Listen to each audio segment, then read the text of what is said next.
Abusive relationship dynamics usually play out on a personal level between intimate partners. But the same relationship dynamics can be observed on the global stage between nations. I've been consuming a bit more TikTok than normal lately because I know that the app is going away forever, so I've just been trying to enjoy it. Recently, there's been a couple videos, 2 videos in particular that really stand out. This teacher, she made this TikTok of herself unpacking her lunch. So she goes, yeah, I'm a teacher. I forgot my lunch today. So I called my husband and asked him to bring me some food because I'm going to have a long day and blah, blah, blah, blah, blah. So she's doing like an unboxing and she opens it up. Half-eaten cookies, a whole can of chips, but like with just like a few in the bottom, 2-day-old Chipotle, and then at the very bottom of the bag is some dog food in a Ziploc bag. That was the only thing that was in a Ziploc bag. Everything else was just in their original containers. So she posts that and she's laughing. She's like, oh, he's so funny. He's so funny. Like, he's hilarious.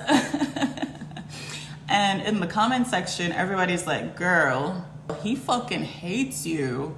Like, girl, he does not like you.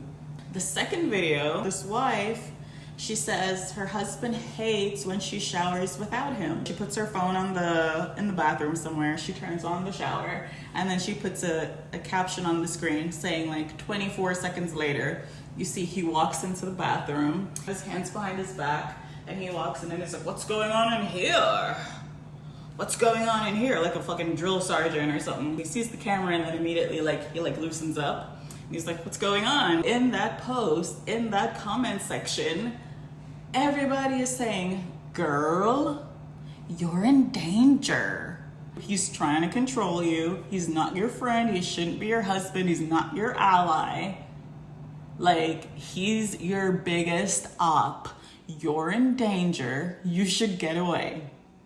Obviously, this is something that should be celebrated. Like, TikTok is helping women realize that they're in dangerous situations and helping them notice things that they wouldn't have noticed if they were just under the influence of the person who is controlling their reality, controlling the narrative, controlling, you know, how they feel, how they think, everything. There's a certain nation that normally controls the narrative, and that nation is having a really hard time controlling the narrative because of TikTok. Because you could just go on TikTok and see the truth. Maybe we should also ask a question. Is the media totally presenting the truth when it comes to Israel? Just a question, you know, that maybe we shouldn't believe everything the media says. This is like a global awakening for a lot of, not just individuals, but nations. Just like a person realizing, no, I want to put myself first.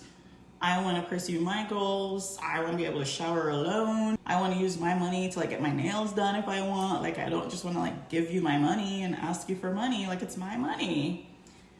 This is like a global awakening for a lot of, not just individuals, but nations.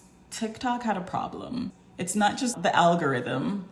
They say, oh, the algorithm, and they're stealing all your data, whatever. You all steal our data. The problem that TikTok had is that now we have a situation where it's countries that are trying to become free, countries that are like breaking the shackles and saying, no, we want to control our resources, choose how our money is invested. We want to choose how our tax dollars are invested. We want to put our country first.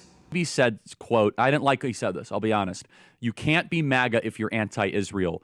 Recently, TikTok has been pressured to sell because its algorithm is just too good. But that's not the real reason why TikTok has to be sold. You see, TikTok had a problem. And the real problem is it became too good at revealing the world to us.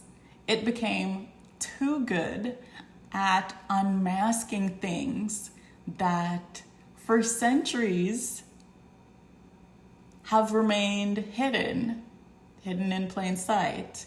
or hidden to enough people to where the ones who knew didn't really have that much of a voice or couldn't really have that much of an impact. So the status quo could continue status quoing. TikTok massively disrupted the status quo. And that's where it had a problem. Abusive relationships were becoming unmasked left and right. I mean, it literally showed us the face of evil. It showed us Izzy's true face. And Izzy doesn't like that. Izzy does not like that at all. מצור מוחלט על העיר עזה. אין חשמל, אין מזון, אין מים, אין דלק.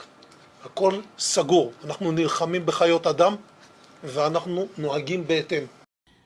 It showed us Izzy without its mask. And Izzy is very upset. Just like the husband would be upset that the wife is showering without him, Izzy is very upset that we're now able to see what Izzy is doing. Izzy is even more upset that now that we know, we want to say no. We want to say stop. We want to say, Izzy, what the fuck, girl? Stop acting like that. You genocidal psycho. What's wrong with you? Stop it, Izzy. Stop it. Stop it. Stop it. Stop it. The most dangerous time for somebody who's in an abusive relationship is when they start waking up and they decide to turn and go.